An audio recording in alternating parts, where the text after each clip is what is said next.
मित्रों राम राम। मेरा भारत मेरी बात चैनल पर आपका स्वागत।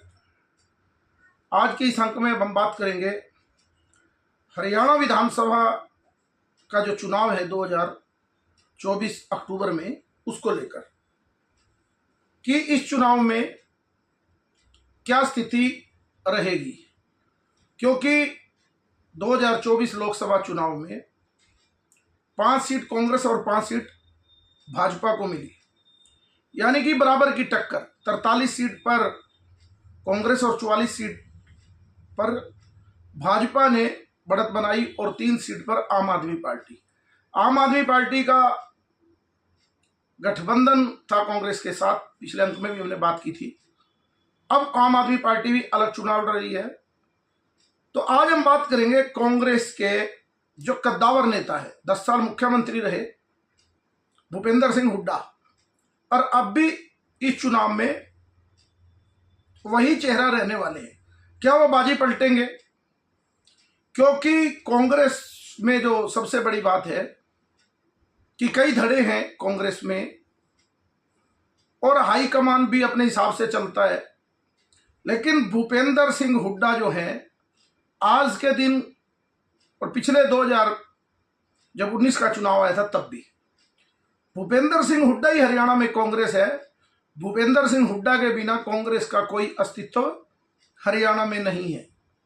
अगर भूपेंद्र सिंह हुड्डा ही असल में कांग्रेस है, जैसे किसी समय कहते थे इंदिरा इज कांग्रेस, कांग्रेस इज इंदिरा, लेकिन हरियाणा में हुड्डा इज कांग्रेस, कांग्रेस इज हुड्डा, ऐसी स्थिति है। लेकिन हरियाणा में हुड्डा के विरोधी ग्रुप भी बहुत है और एक ग्रुप का नाम तो ये बन गया था SKS। किसका?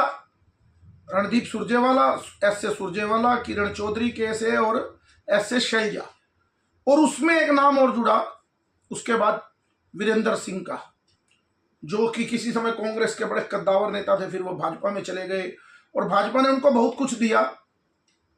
उसके बाद फिर वो कांग्रेस में चले गए क्योंकि उनको लगता था कि उनके बेटे जो विजेंद्र सिंह है, बहुत बड़े IAS अधिकारी रहे वो, उनको उन्होंने VRS दिलवाकर और लोकसभा से मेंबर ऑफ पार्लियामेंट बना लिया।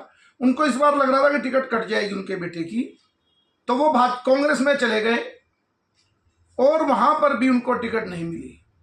उसका भी कारण कौन है? भूपेंद्र सिंह हुड्डा। जबकि वो आपस में भुआ का बेटा और मामा का बेटा, फूफा मामा कहते हैं हमारे यहाँ, फूफी का और मामा का बेटा आपस में है। इतनी नजदीकी रिश्तेदारी है, लेकिन राजनीतिक अदावत बहुत जबरदस्त है और इस ग्रुप से भूपेंद्र सिंह हुड्डा को टक्कर लेनी है। लेकिन भूपेंद्र सिंह हुड्डा राजनीति के माहिर खिलाड़ी हैं। पिछले चुनाव में भी उन्होंने प्रदेशाध्यक्ष जो थे उस समय के राहुल गांधी के सर्वोत्तम प्रिय नेता अशोक तंवर, भूपेंद्र सिंह हुड्डा ने उनको खुदे लाइन लगा दिया और पूरी पार्टी पर अपना वर्चस्व बना लिया और राहुल गांधी को भी झुकना पड़ा। एक समय जो G23 नेताओं का ग्रुप बना था, जो इस गांधी परिवार के एंटी लोग जिसमें गिने जाते थे, गुलाम नबी आजाद, उसमें भूपेंद्र सिंह हुड्डा भी थे। लेकिन कांग्रेस हाईकमान भूपेंद्र सिंह हुड्डा की ताकत जानता है, इसलिए उन्होंने भूपेंद्र सिंह हुड्डा के आगे हथियार डाल दिए और अशोक तंवर को साइडलाइन किया और अशोक तंवर भी पार्टी छोड़ गए। उसके बाद अब 2024 का जब लोकसभा चुनाव आया तो उसमें भी भूपेंद्र सिंह हुड्डा की ही चली। एक सीट आम आदमी पार्टी के पास थी, बाकी 9 सीटों में एक शैलजा के पास थी टिकट, बाकी 8 की 8 टिकट भूपेंद्र सिंह हुड्डा को मिली और भूपेंद्र सिंह हुड्डा ने बड़े दिमाग से उस टिकटों का वितरण भी किया और 4 सीट उसमें से 8 में से भूपेंद्र सिंह हुड्डा को के ग्रुप को मिली, एक शैलजा को मिली और 5 भाजपा जीती। और इसी तरह चुनाव के थोड़े ही दिनों बाद उन्होंने जो उनकी एक विरोधी नेता थी बंसीलाल की पुत्रवधू, क्योंकि भिवानी जिले में और कई जिलों में बंसीलाल परिवार का एक रुतबा था, उसको धीरे धीरे उन्होंने कम किया और इस चुनाव में उन्होंने श्रुति चौधरी की भी टिकट कटवाने का काम भूपेंद्र सिंह हुड्डा ने किया और किरण चौधरी जैसा नेता का कांटा भी कांग्रेस पार्टी से हुड्डा ने निकाल दिया। उससे पहले भजन लाल के बेटे कुलदीप बिश्नोई, जिन्होंने एक पार्टी बनाई थी अपनी हरियाणा जनहित कांग्रेस, फिर उसका विलय कांग्रेस में किया, वो भूपेंद्र सिंह हुड्डा के लिए जैसे ही लगता था कि कभी भी कल को उनके लिए चुनौती बन सकते हैं, तो भूपेंद्र सिंह हुड्डा ने उनको भी साइडलाइन कर दिया। अब आप देखते होंगे रणदीप सुरजेवाला, पिछले 10 साल से मोदी के मुखर विरोधी रणदीप सुरजेवाला थे, लेकिन इन चुनावों में अभी तक, जबकि कांग्रेस अपने आप को विजेता मान रही है 44 से 52 और 52 से 99, तो रणदीप सुरजेवाला किसी भी एंगल में आज तक नहीं दिखाई दे रहे। तो उनकी क्या स्थिति होगी, क्योंकि वो राजस्थान से राज्यसभा सांसद है और हरियाणा में भी उनका कोई लंबा चौड़ा दखल अंदाज राहुल गांधी ने लगता है बंद कर दिया। तो रणदीप सिंह सुरजेवाला को भी हुड्डा ने लगभग किनारे कर दिया। चौधरी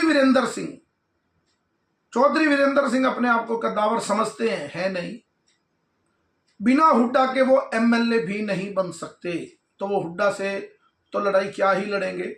वो एक टिकट के रहमो करम पे रहेंगे और टिकट लेने के बाद भी ये रहेगा कि हुड्डा उनके लिए मदद करे तो एमएलए बने, नहीं तो बिना हुड्डा के तो चौधरी वीरेंद्र सिंह को विधायक बनना भी उनके बेटे के लिए बड़ी टेढ़ी खीर हो जाएगा। अब एक चुनौती पहले पार्टी में है शैलजा, क्योंकि हाईकमान पर भी पकड़ है और उनके बयान भी ऐसे ही आते हैं। जैसे किरण चौधरी के निकलने के बाद उन्होंने एक बयान दिया था कि किरण चौधरी कद्दावर नेता थी, उसके जाने का नुकसान होगा। तो ऐसी परिस्थितियों में एक व्यक्ति, मैं अभी पार्टी की बात कर रहा हूं, भाजपा से जब जंग होगी तो उसका विषय अलग रहेगा। आज कांग्रेस की बात है कि भूपेंद्र सिंह हुड्डा अपना वर्चस्व, क्योंकि उन्होंने एक यात्रा भी अब शुरू की है, हिसाब मांग रहे हैं वो, तो पूरे प्रांत में, पूरे हरियाणा में उनके सामने एक ही छोटी सी कांग्रेस पार्टी में एक चुनौती हल्की सी है, तो वो शैलजा है। तो भूपेंद्र सिंह हुड्डा सबसे पहले उस चुनौती को भी किसी तरह से निपटाएंगे, क्योंकि भूपेंद्र सिंह हुड्डा इस बात के गवाह रहे हैं किसी समय कि 2004 में भजन लाल कद्दावर नेता थे और हरियाणा में चौटाला की सरकार थी और भजन लाल के नेतृत्व में चुनाव लड़ा गया और लोगों ने भजन लाल के नाम पर हरियाणा में चौटाला खिलाफ वोट दिया और 67 एमएलए बनाकर भेज दिए। लेकिन कांग्रेस हाईकमान ने भजन लाल की जड़ काटकर और भूपेंद्र सिंह हुड्डा को मुख्यमंत्री बना दिया, क्योंकि जो व्यक्ति जिस चीज से गुजरा होता है उसका अनुभव ज्यादा ही रहता है। तो भूपेंद्र सिंह हुड्डा को ये मालूम है कि, क्योंकि उन्होंने आंख दिखा रखी है गांधी परिवार को किसी समय, कि कभी ऐसी परिस्थितियां हो जाए तो कहीं मेरे साथ भी जैसी करनी वैसी भरनी वाला काम ना हो जाए। तो भूपेंद्र सिंह हुड्डा पहले ही अपने जो जितने भी बाण में उनकी उसमें कस्तर में तीर हैं वो सब फिट करके सबको एक एक ठिकाने लगाते जाएंगे और लगभग लगा भी दिया है। फिर उसके बाद वो लड़ाई अब भाजपा से लड़ेंगे, लेकिन कांग्रेस के लगता है कि नेता के रूप में भूपेंद्र सिंह हुड्डा बड़ी मजबूती के साथ उभर चुके हैं कांग्रेस में, क्योंकि कांग्रेस में उनको टक्कर देने वाला कोई भी नहीं बचा और एक बड़ा वोट बैंक भूपेंद्र सिंह हुड्डा के साथ भी उनके समर्थन में है। इसलिए उनको ताकत मिलती है। जो किसी समय चौटाला का पूरी तरह एक वोट बैंक होता था, वो चौटाला का पूरा वोट बैंक अब भूपेंद्र सिंह हुड्डा की तरफ ट्रांसफर हो गया है। अब वो किसी को कांग्रेस में नेता मानने को तैयार नहीं। इसलिए राहुल गांधी और को भी भूपेंद्र सिंह हुड्डा की जो भी बात होगी, जो भी टिकट वितरण होगा, मुझे लगता है कि वो पूरी तरह से कमान भूपेंद्र सिंह हुड्डा के हाथ में होगी। अब विरोधी गुट में इतनी ताकत नहीं, लेकिन वो कितना विरोध कर पाएंगे। लेकिन मुझे लगता है कि भूपेंद्र सिंह हुड्डा कांग्रेस में अब किसी का भी जो उनका तरीका है काम करने का, किसी को भी उभरने नहीं देंगे। और जो उनके विरोधी नेता है, अगर उनको कांग्रेस पार्टी की राजनीति करनी है तो भूपेंद्र सिंह हुड्डा की जिंदाबाद करनी ही होगी। आज के अंक में इतना ही। अगले अंक में फिर हम बात करेंगे हरियाणा की राजनीति को लेकर कि भाजपा और हुड्डा में कितनी लड़ाई चलेगी और भूपेंद्र सिंह हुड्डा और मनोहर लाल की आपस की सेटिंग जो इन चुनाव में दिखी, जो लोग चर्चा करते हैं उसके बारे में। आज के अंक में इतना ही। तो मेरे इस चैनल को लाइक कीजिए, सब्सक्राइब कीजिए और शेयर कीजिए। भारत माता की जय। वंदे मातरम।